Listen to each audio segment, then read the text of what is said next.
Watch me smile when I hear you scream. Hallelujah, hallelujah, you got me smiling. Hallelujah, hallelujah, gray skies are hiding behind the moon. Smells of you, sunshine every day. Hallelujah.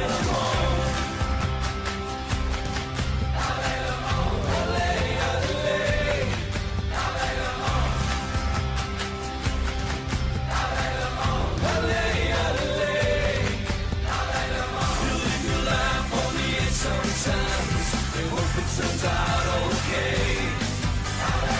This is your life, this is your time. Ain't gonna be no replay. Hey, play through, don't be no fool. There's always another day. Hey, never forget and have no regrets. Stars are made this way. Hallelujah, hallelujah, you got me smiling. Hallelujah, hallelujah, gray skies are hiding behind the blue. It's down to you, the sunshine every day. Hallelujah, hallelujah, hallelujah,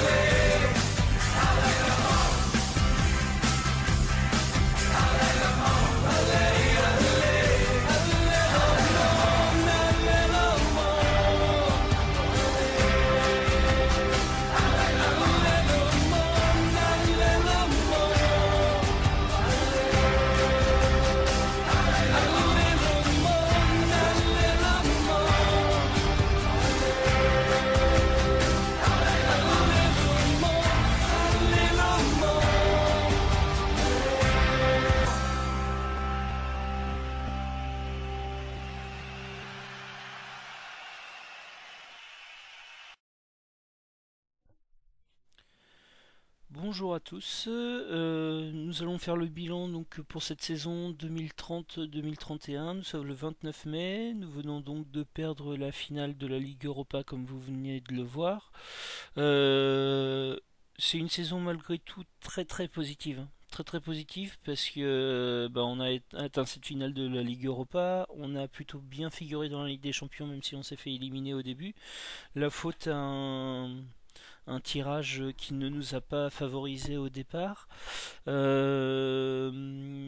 a fait une Coupe de France un peu moyenne et un trophée des champions qu'on a perdu, mais bon ça forcément c'était prévisible quand on jouait Lyon et qu'ils étaient encore sur une phase vraiment dominatrice. On va s'attarder un petit peu plus sur la Ligue 1. Donc la Ligue 1 on finit deuxième derrière le Paris SG et devant Lyon, donc c'est extrêmement positif avec 90 points, hein. Par contre, on a quand même un petit regret, c'est que le Paris SG, quand on regarde le calendrier, nous les avons battus et nous avions battu Lyon juste avant. À un moment où on était au coude à coude avec eux, on était passé devant avec ce match-là là, contre le PSG, on était passé premier. Et on avait la voie royale pour gagner la Ligue 1 quoi. Sauf que derrière on perd un match 0-1 sur un match qu'on domine mais où on n'arrive pas à marquer et l'équipe d'en face nous sort une action et nous met un but. Et Lille qui a été un petit peu différent mais un peu sur le même principe, on a beaucoup dominé mais on n'a pas su être réaliste. Et du coup, on a perdu quoi. Donc, c'est quand même le petit regret, c'est de pas avoir pu terminer le travail quand on avait fait le plus dur. On avait passé Lyon, passé le PSG. Le PSG qu'on a joué les yeux dans les yeux cette année, hein. 2-2 au match aller, 2-1 au match retour. On a vraiment fait une très belle saison. En Ligue des Champions, on a été donc contre Liverpool, l'Atlético Madrid. On avait commencé très très fort, on avait gagné pratiquement tous nos matchs. On a rencontré l'Atlético Madrid contre qui on a perdu. Et puis ensuite on a perdu contre Liverpool. Et bah, Red Salzbourg on a pu les gagner, mais ça n'a pas suffi. Liverpool a pu passer quand même devant. Donc c'était très très serré jusqu'au dernier match. Mais bon, ça n'est pas passé. L'Atlético Madrid qui nous a battu 2 fois je crois. Ou alors on avait fait un match nul peut-être contre... Non, non, on a perdu forcément. Donc 3 victoires, 3 défaites. C'est très honorable et j'espère que le prochain match que l'on pourra jouer en Ligue des Champions, on pourra se qualifier sur le deuxième tour. Là, ça va peut-être être l'objectif. Euh, on a les moyens, je pense, maintenant, d'aller chercher une qualification au second tour. Euh, donc en Ligue Europa, on a vraiment déroulé, hein, on a fait des victoires vraiment énormes. Là, celle-là notamment, là, le match retour du premier tour éliminatoire, on a gagné 9-0. Le match a été tendu au départ et puis dès qu'on a marqué 2 buts, bah, après ils ont complètement lâché en face et ça a été une orgie offensive. Voilà, donc ça c'est pour les résultats. C'était vraiment, on a eu une seconde phase là, qui était vraiment d'un très haut niveau et qui laisse présager d'un bel avenir. Côté effectif, du coup, nous avons donc Alejandro Royo euh, qui a fait une saison vraiment très très bonne, hein. Pour moi, cette année, il a été le meilleur gardien de Ligue 1. Celui du PSG reste le meilleur, mais bon, enfin, c'est le PSG, c'est une équipe hors norme. Mais il est le deuxième gardien derrière, très clairement. 29 matchs, 17 buts encaissés. C'est pratiquement le double de matchs par rapport au nombre de buts encaissés. Donc c'est très très belle saison d'Alejandro Royo. On va pas le vendre, je ne pense pas. À moins qu'une offre énorme pointe le bout de son nez, mais ça c'est hors de question. Derrière lui, nous avions donc Jacopo Ranieri, qui était le remplaçant arrivé cette saison. Un salaire un peu élevé, à 83 millions. C'est un bon gardien, très très fort avec un gros potentiel, je pense. Alors, même s'il a les étoiles, je m'y fie pas trop. C'est un gardien quand même top niveau Ligue 1. Le problème, c'est qu'il est derrière Rojo et est-ce qu'on pourra le faire jouer? Ça va être compliqué. Ça va être plus compliqué. 9 matchs, 5 buts encaissés, c'est une belle saison déjà. Il s'est montré très solide quand on l'a vu. Il y a juste eu un match où il a été moins bien. Mais autrement, c'est un très bon gardien. Donc, soit on le garde et on le fait jouer plus, soit on le prête et on prend un remplaçant un peu plus moyen pour ne pas avoir de pression pour faire jouer un autre gardien. Celui-là, clairement, on va avoir la pression, il va falloir le faire jouer.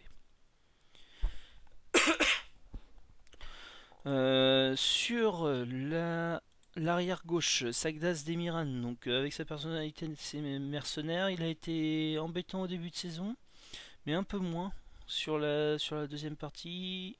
Il a été un peu moins sollicité aussi, donc peut-être que les clubs commencent à le lâcher.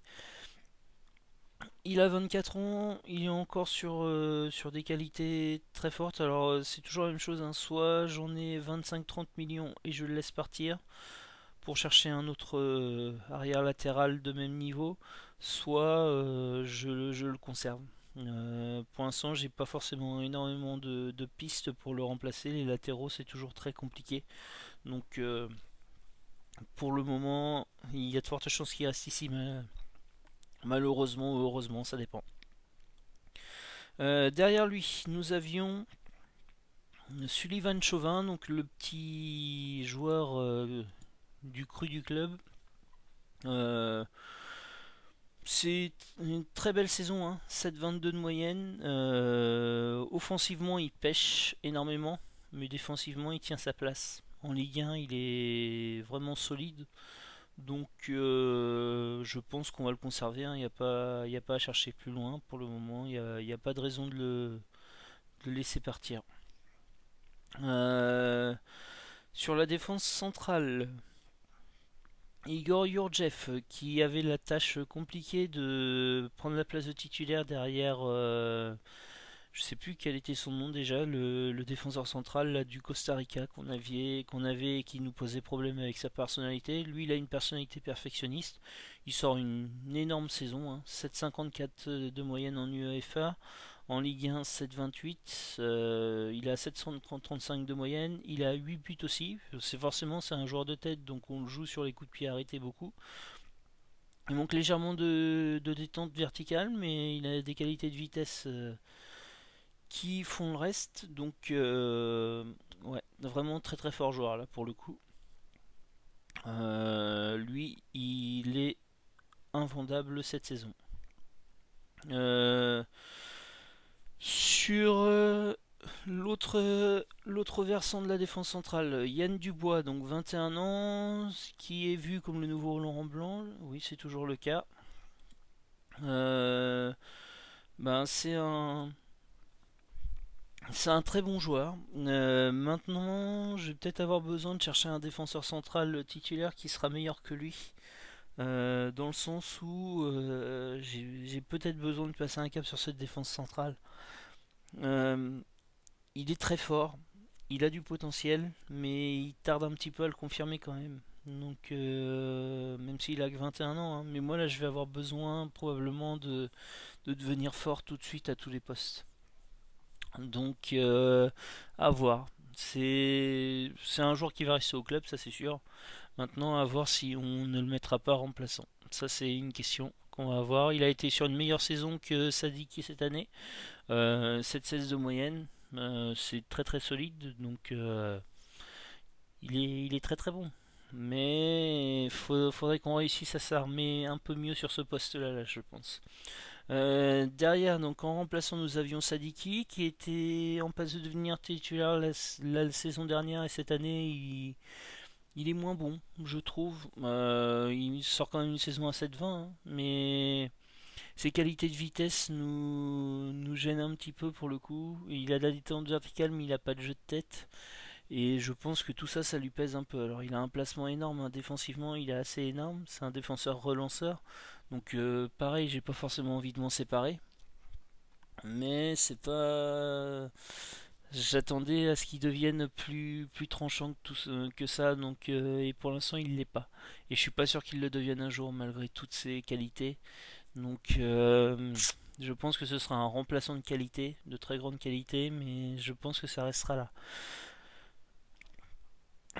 Sur le latéral droit, donc Carlos Alberto, qui était notre plus gros achat de cette saison, qui est la petite pépite brésilienne, où on avait forcément un questionnement énorme parce que il est arrivé, il avait 8 en placement, 8 en marquage et 8 en tacle. On voit qu'il a énormément progressé là-dessus, du coup, il a déjà pris 2 points d'attribut dessus. Donc, s'il pouvait finir la saison prochaine à 12 partout, ce serait bien. Même si j'y crois pas trop là pour le coup. Mais bon, il est énorme. Vraiment énorme. Pour moi, c'est le nouveau Roberto Carlos. Il est pas vu comme tel par les médias, mais alors, quel joueur! Il est un, il est insaisissable. Les défenseurs n'arrivent pas à l'arrêter. Il arrive à se faufiler jusqu'au gardien tout seul. Il centre comme il veut, très très bien. Il a toutes les qualités vraiment offensives d'un ailier quoi. Donc derrière, il est inarrêtable, vraiment inarrêtable. Donc ça c'est un joueur sur lequel on va s'appuyer là pour le coup. Cette fois c'est décidé. Il a des grosses qualités, hein. Déjà le niveau actuel, le potentiel, c'est déjà notre meilleur joueur. Donc il n'y a pas à chercher plus loin. C'est le joueur à conserver là pour le coup avec Marcelin et Ibanez. C'est les trois joueurs là sur lesquels il faut qu'on s'appuie sur les années futures. Et là il n'y a pas photo. Derrière lui, nous avions donc Mathieu Moret, donc qui est bon voilà 31 ans, c'était un latéral qui était venu l'année dernière pour être titulaire. Là, il est passé vraiment remplaçant là pour le coup avec l'arrivée de Carlos Eduardo. Il est très bon, hein. Il tient sa place en Ligue 1. Après, on voit qu'en Europe, bah, c'est autre chose, quoi. C'est différent. Et on n'a pas forcément L'envie de le conserver en 2032, ça c'est sûr. Est-ce qu'on va pas chercher à le vendre? Je ne sais pas. On l'a acheté 13 millions, donc c'est forcément un achat à perte. 12 millions, on l'avait acheté. Forcément un achat à perte, ça, de toute façon, c'était sûr. Euh, on va avoir un petit jeune en fait qui va arriver là que j'aimerais bien mettre en remplaçant là pour le coup. Karim Amrani là qui a vraiment un gros potentiel, il a 17 ans mais je pense qu'à 18 ans là il faut qu'on le fasse jouer. C'est plus défensif que Carlos Eduardo, donc tactiquement, je pense qu'il va falloir, on va en reparler, mais je pense qu'il va falloir qu'on revoie deux trois petites choses au niveau de la tactique. Voilà, ça c'est un joueur sur lequel il faut qu'on s'appuie sur les années futures. Là, je pense qu'il faut l'amener. On l'avait acheté à Clermont, 500K. Il va valoir beaucoup plus cher, ça c'est sûr, c'est certain. Et ça, il faut qu'on le fasse jouer dès l'année prochaine, je pense. Donc Mathieu Moret va plus rentrer dans nos plans sur la saison prochaine. Au niveau du milieu défensif, Antonio Seric, qui est donc toujours notre milieu défensif titulaire. Très bon, très solide. 7,20 de moyenne. Il nous a sorti une saison comme il savait faire. Il manque un petit peu de qualité physique au niveau de la vitesse pour rivaliser face aux gros clubs, je pense. Mais c'est un joueur là qui nous a bien tenu la baraque au poste du milieu défensif. Donc voilà, là c'est pareil, on va pas chercher à changer là pour le coup. Gus Abel qui a bien progressé encore. Il manque de qualité physique, là l'accélération c'est vraiment faible. Mais c'est un joueur qui progresse bien, il est citoyen modèle, il a 22 ans, on va s'appuyer sur lui sur les années futures, hein. On va essayer de le faire encadrer notamment les jeunes qui vont monter dans le club là, petit à petit. On va voir qu'on a des petits jeunes là qui vont monter là et qu'il va falloir encadrer. Je pense que lui on va s'en servir au poste de milieu si on peut, mais il va avoir 23 ans donc il devrait pouvoir, j'espère. C'est un très bon potentiel pour l'avenir. Il a des qualités de leadership aussi, ce qui peut nous aider à faire un capitaine dans les années futures. Donc très bien, la Gus Abel à conserver, toujours remplaçant l'année prochaine je pense, mais il pourrait rivaliser avec Seric là. Euh, Au poste de meneur de jeu, nous avions donc Mariano Ibanez qui est toujours très solide, qui sort d'une grosse saison encore, 7,38 de moyenne, 14 passes décisives et 5 buts. Il nous a souvent sorti de situations compliquées quand on n'arrivait pas à trouver la mire en attaque et que le jeu commençait à devenir un jeu autour de la surface de réparation et qu'on n'arrivait pas à trouver les solutions. Il nous sortait souvent une action qui nous a permis bah, de, de sortir de la situation compliquée, quoi. Donc c'est très bien, c'est très très prometteur pour la suite. Le petit souci qu'on pourrait avoir, c'est sa personnalité qui est équilibrée, mais pour le reste, c'est un très gros joueur. Donc lui, on va le conserver, on va essayer de s'appuyer sur lui, et il n'y a pas de raison que ça ne fasse pas. Juan Manuel Laguirre qui sort d'une très belle saison aussi. Au poste de Mezzala, c'est pas évident hein, de performer tout le temps. C'est souvent des notes assez aléatoires, j'ai remarqué. Mais voilà, c'est une très grosse saison. Alors il se peut que son poste change. Là, le poste de milieu, là, je suis dans les réflexions. Il se peut que ça change, mais et que ça aille mieux pour lui d'ailleurs. Mais c'est un joueur là qu'on a plutôt bien fait de re-signer, hein. Il est à 477 de salaire, mais bon, c'est un joueur de classe mondiale, donc il faut tout faire pour le conserver le maximum de temps possible. Et si on le revend, je pense qu'on entamera une période de transition, je pense. Étant donné qu'on n'a pas des énormes joueurs autour, enfin si on a des bons joueurs, mais ceux sur qui on va s'appuyer, je pense qu'on les mettra vraiment en responsabilité dans l'équipe, quoi. Donc Sa vente pourrait occasionner une année de transition. Il a été moins observé. Par contre, il est observé par Barcelone là, donc ça peut être compliqué de le conserver. Mais bon, pour l'instant, pas de raison de le vendre. Nous avions derrière Nicolas Martins qui a sorti une très grosse saison là cette année. Vraiment là, lui, il va falloir lui donner plus de temps de jeu. Ça, c'est une évidence. Il a déjà joué quelques matchs, hein, et mais il n'a pas joué assez pour le coup. Il est rentré beaucoup en cours de match, mais il faut le faire jouer plus là. Donc, je pense qu'on va avoir un trio au milieu central dans les années à venir là, de très grosse classe. Hein.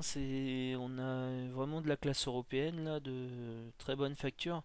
Et il va falloir les faire jouer et mettre Dalhog plus ou moins sur la touche. Malheureusement, Daniel Dalhog qui est ici, donc voilà, lui on voit c'est un joueur qui est quand même bien moindre, qui a une belle valeur, donc est-ce qu'on ne le revendrait pas? Ça c'est une question qu'on pourrait avoir, qui nous sort encore une grosse saison, hein, 7,59. Il n'est pas rentré beaucoup, mais à chaque fois qu'il est rentré, il est énorme. Donc la question c'est faut-il le revendre ou pas? Il a encore une belle valeur. Il a 27 ans. Il a une personnalité perfectionniste, c'est ça qui m'embête avec lui. Et il a des grosses qualités là ici. Donc c'est compliqué ça. Je me pose des questions là sur lui pour le coup. Parce que je sais qu'il va falloir faire jouer Martins ou alors vendre Martins. L'un ou l'autre. Soit on vend Martins et on garde Dalhog, et donc on assoit vraiment Ibanez et Aguirre en milieu central. Soit on le, soit on le revend. Je sais pas. C'est, c'est vraiment une question. Là, c'est vraiment un questionnement. On a plusieurs questionnements, hein. De toute façon, sur plusieurs joueurs, là, vous allez voir. Nous avons donc côté droit en attaquant intérieur Félix Faure, donc qui est très solide, qui est en équipe de France maintenant. Donc c'est bien, on est content là pour notamment pour sa valeur là qui est à 65 millions honnêtement. Quand je l'ai acheté, à aucun moment on aurait pensé ça, hein, de l'acheter 13K et voir que maintenant il a 66 millions, c'est assez énorme. Après c'est un très bon joueur, hein, il a des 16 un peu partout, il est vraiment très très bon. Auteur d'une saison très correcte, 10 buts, 12 passes décisives, 7-12. Il a été par moments vraiment incroyable et par moments vraiment en retrait. Donc c'est un joueur qui est encore un peu inconstant. Et ça pose souci. Donc il a des problèmes de régularité. Est-ce qu'il faudra pas le revendre un moment? Pour l'instant, il est vice-capitaine. Si une belle offre se présente, forcément, il faudra le vendre, je pense. On a des petits jeunes là qui poussent derrière, là qui poussent vraiment et qu'il va falloir faire jouer. Donc voilà, il est observé par pas mal de joueurs. Euh, donc c'est un questionnement à avoir là, un questionnement sérieux, Félix Faure, pour le coup. Euh, Derrière lui, souvent c'était François André. Donc voilà, donc c'est un petit jeune pour le coup qui pousse. Il a 21 ans, c'est le cru du club, hein, lui. Donc c'est un petit peu la petite coqueluche là. J'avais peur en fait à la suite de sa saison dernière où il s'était blessé que ça reparte difficilement, mais non, c'est vraiment reparti très très fort. Très très fort et très très vite, c'est ça qui est agréable. 9 buts, 6 passes décisives, en jouant 16 matchs titulaires et 26 en remplaçant. Vraiment très très bon. Donc lui, il faut le conserver à tout prix. Ça, y a pas photo. Il a des bonnes qualités de passe en plus, avec l'attaquant intérieur soutien qui oblige à passer un peu plus la balle. Ça, c'est pas plus mal. Et son souci est sur les qualités de finition et de tir de loin. Mais sur le reste, c'est un très bon joueur de Ligue 1 déjà. Et il a encore du potentiel. Donc on va le conserver. Il a une personnalité équilibrée, ce qui est un peu embêtant. Surtout qu'il était assez déterminé, je crois. À un moment donné, il a eu une perte de détermination. Donc c'est un petit peu le souci, on essaye de les faire retrouver ça, mais c'est pas gagné. Bah, ça met du temps. Donc voilà. Mais en tout cas, bah, même s'il reste comme ça et puis qu'il reste à ce niveau-là, pour le moment on sera très content. Donc ça me va très bien ce jour-là, je suis très content.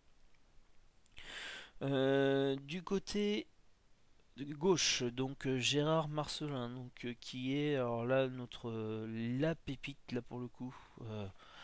Euh, c'est ça de perle pour lui, 32 buts, 18 passes décisives. Il n'y a pas à chercher plus loin, c'est le meilleur buteur de Ligue 1.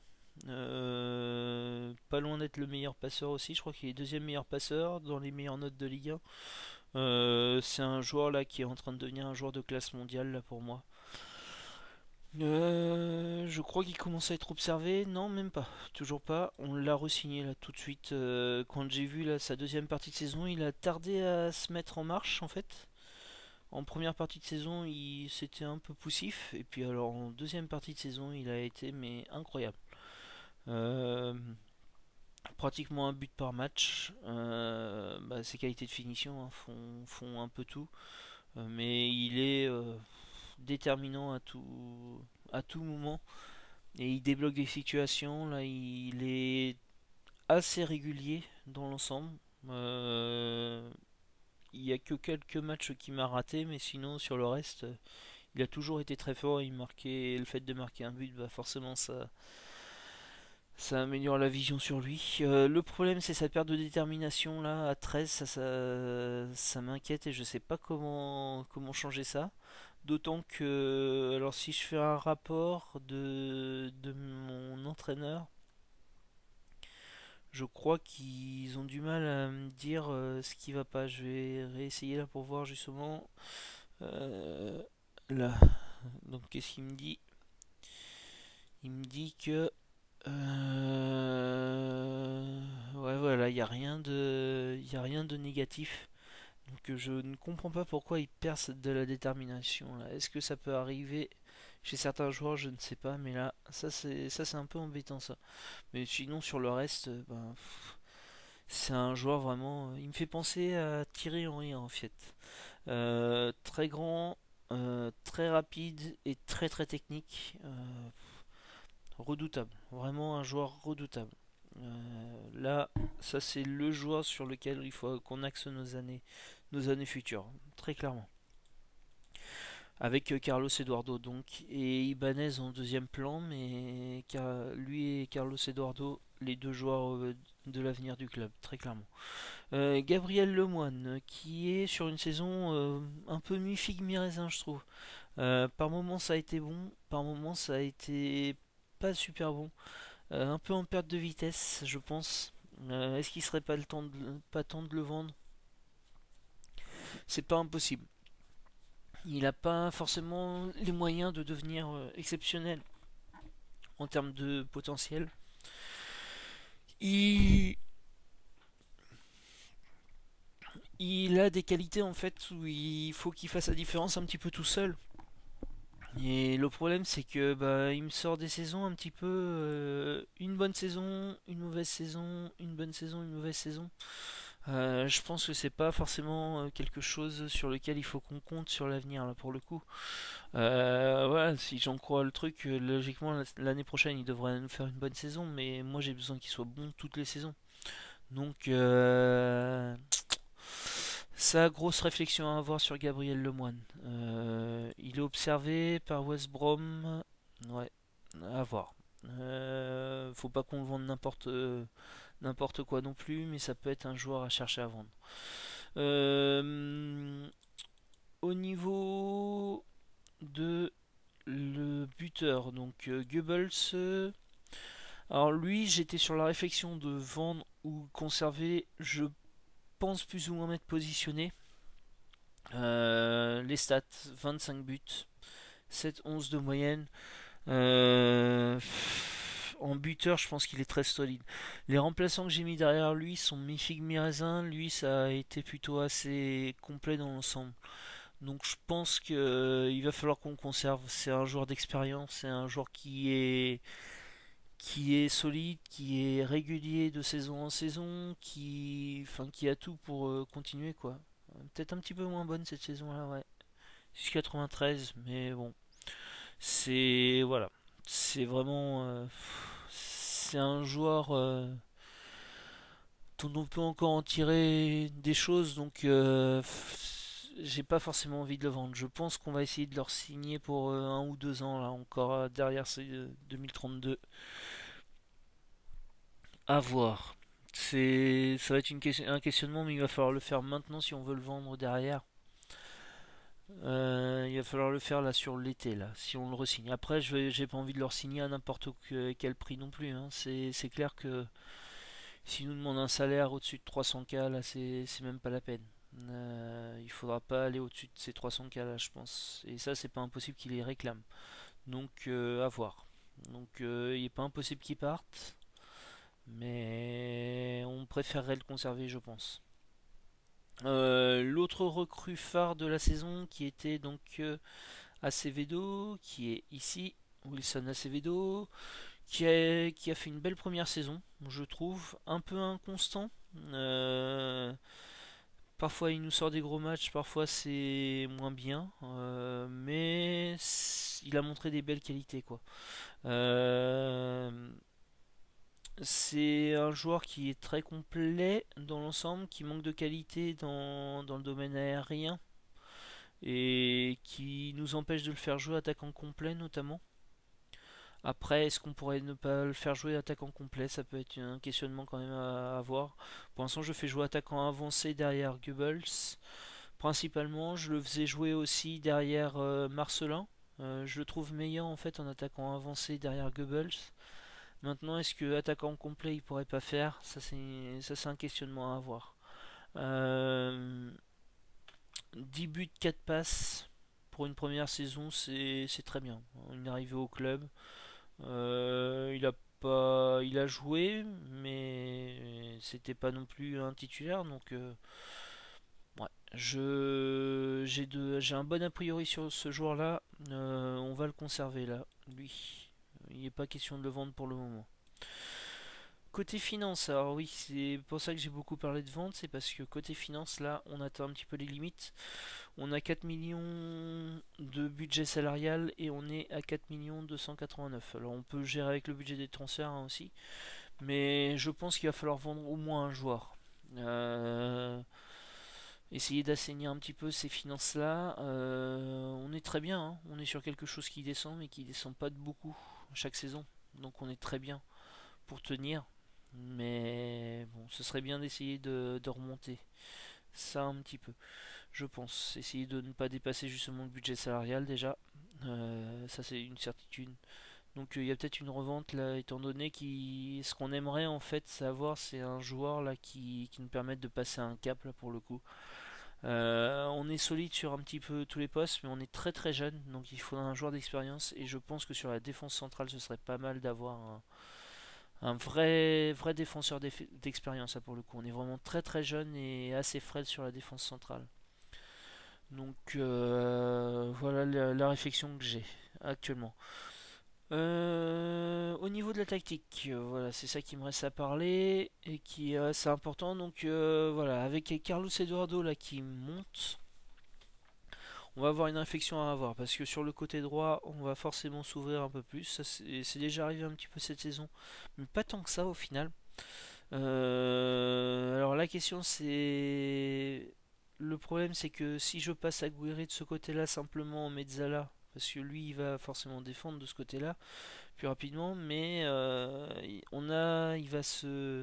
va poser problème aussi avec Fort, qui vient un petit peu dans l'axe là pour le coup. Donc est-ce qu'on ne le passerait pas Carrilero? C'est ça le questionnement que je vais avoir. Carlos Eduardo derrière, j'aimerais mettre Amrani, donc est-ce qu'il faudrait pas avoir un joueur là ici dans le centre qui puisse être complet, qui puisse permettre d'attaquer et de défendre sans forcément de réflexion, chercher un poste là qui me permettrait ça. Donc je vais avoir une réflexion à avoir là-dessus. Et peut-être aussi que du coup sur Fort ça pourrait changer aussi des choses. enfin fort ou sans le joueur qui est derrière lui, hein. Ça pourrait aussi peut-être changer des choses et peut-être placer ce joueur-là pour qu'il aille plus vers la qualité de milieu que d'attaque et laisser la place à Carlos Eduardo. Ou par exemple mettre Elia intérieur et Mezzala Aguirre par exemple, ça pourrait être une réflexion à avoir là pour le coup là, avec la connexion des deux et passer Aguirre sur le côté droit. C'est vraiment une réflexion à avoir là. Pour le coup, la tactique ne va pas changer fondamentalement, hein, elle est toujours très bien. On est très content de ce qu'on a. On a encore fait notre meilleure saison là, cette année, donc voilà. On a dû utiliser des fois passer dans les espaces parce que j'ai remarqué qu'il fallait des fois, quand on se retrouve sur le jeu vraiment demi-terrain, bah, on est dans la difficulté souvent pour trouver une solution. Donc, pour essayer d'accélérer les choses, passer dans les espaces m'a servi. Le rythme plus élevé m'a servi. Le fait d'élargir légèrement le jeu. Donc, est-ce qu'il faudrait pas vraiment l'élargir? Ça peut être une réflexion. Et là, ici, alors je l'avais mis pour la finale, mais je le mets pas habituellement. Et je me demande s'il faudrait ne pas le mettre là pour essayer de piquer le ballon, vraiment mettre une pression de fou là dès le début, peut-être. Ça peut peut-être être à réfléchir en tout cas. Mais la tactique ne va pas changer fondamentalement, mais voilà les réflexions sur lesquelles je suis actuellement. Voilà, donc c'était le bilan de cette saison. J'espère que ça vous a plu. Et donc on va se retrouver pour le bilan de ce mercato et voir ce que j'ai fait sur cette petite refonte tactique. Ou pas, je ne sais pas. Je vous dis bon match à tous et donc on se retrouve pour le bilan du mercato et le début de la saison donc 2031-2032. Bon match à tous.